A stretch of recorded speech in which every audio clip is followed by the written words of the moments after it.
We are told Bob Marley was scheduled for a concert. Few days to the concert, we are told again that he was shot in his apartment. Likely he survived. But then Bob Marley refused to postpone the scheduled date, so he went ahead to perform. We are told that he performed in front of an 80,000 capacity audience, to the amazement of everybody. Now after the show, he was interviewed. Why didn't you take a day off? This was really risky. You almost died. You are not healthy. You could be killed on your way to the concert. You could even be killed again. That is a second attempt at your life, even at the concert. If you survive it at all, after the concert, on your way home, it's also not safe. But Bob Marley had this to say: if those who are trying to make the world a bitter place are not taking a day off, why should I? I mean, this was a man who was shot in his apartment. This was a man who was meant to die.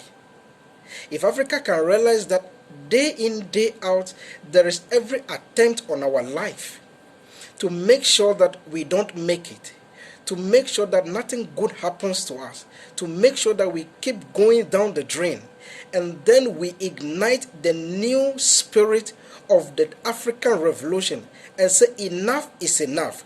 We will either die trying. So long as they are not taking a day off, we will also not stop. We'll keep pushing, we'll keep rising, we'll keep doing whatever we have to do, because we know that Kwame Nkrumah was not stupid to die. For we know that Nelson Mandela was not stupid to die. For we know also that Kambarara Nyerere was not stupid. For we know Emperor Haile Selassie was not stupid. For we know that Jomo Kenyatta and the host of all these freedom fighters lying in the grave. You a lot of people, when I started this thing, started raising concerns. It is not safe. Why do you want to do it? Some hold the view that it is going to take years. It will take too long, maybe not even our generation. So I asked myself, what if this was the feeling of our freedom fighters? What would have been the state of Africa? What would have been our fate? It takes one person to rise up. And I need you to know that for every minute that we presume, or for every minute that we doubt, for every minute that we entertain fear, the people that are making sure that they take over us and make sure that we feel superior and make sure that nothing good happens are not resting. They are being empowered by the day. Now let me just share a few history with you. China, after the Second World War, fought hand in hand with Germany, Italy, and some people. When they came back to their own country, they came back to now say, okay, the war is over, let's come home and build our home. Then their closest friend, Japan, picked a war with them. A lot of their people died. Now China was losing members. The numbers were reducing. So what they did was, well, it may sound funny, but they started sleeping around. Sleeping around, I mean they started reproducing on a large scale so they can increase their population. Now that may not be relevant to this history, but what it took China to do for them to find themselves in a position of borrowing to 54 nations, it took them the same number of years to rise up that it took the same number of years for an entire continent of Africa to come back to these people to borrow. If you care to know, I'm going to share the Dubai video with you. Dubai was a desert.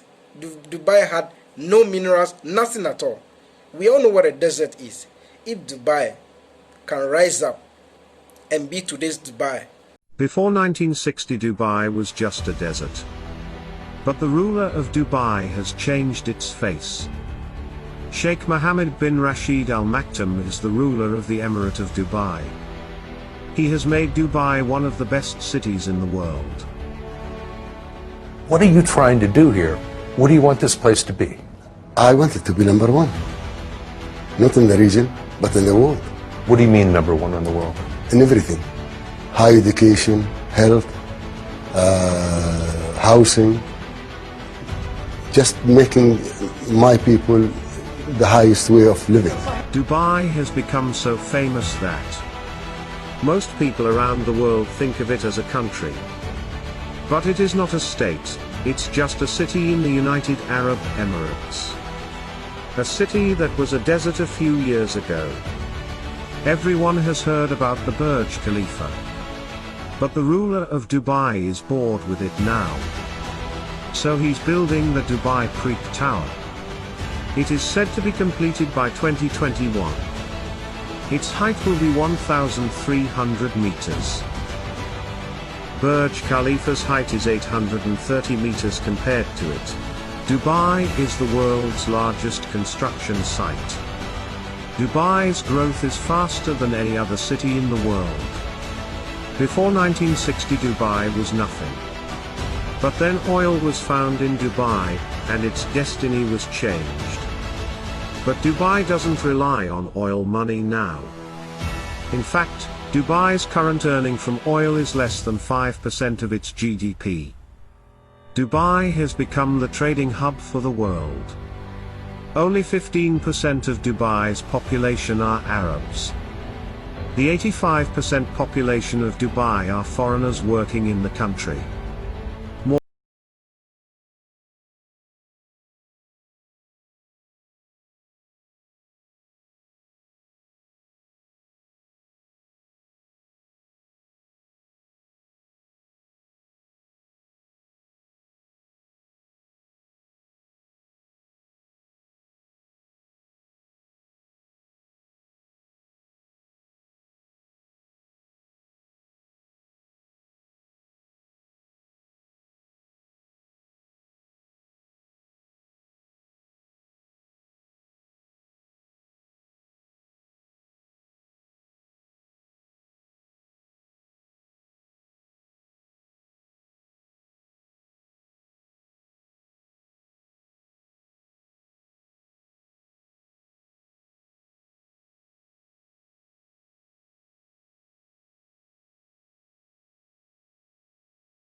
I have it here.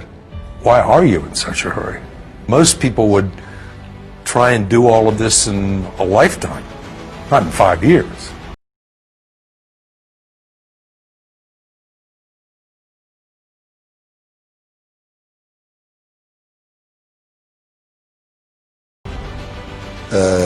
Healthcare now, not after 20 years.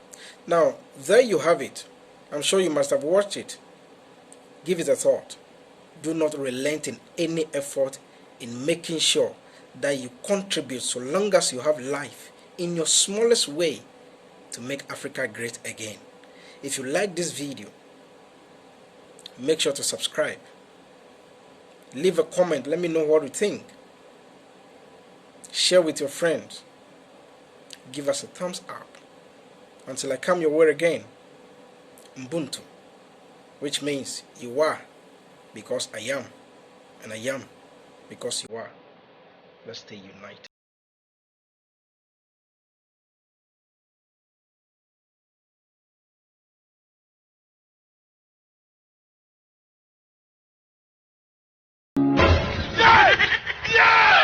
يعني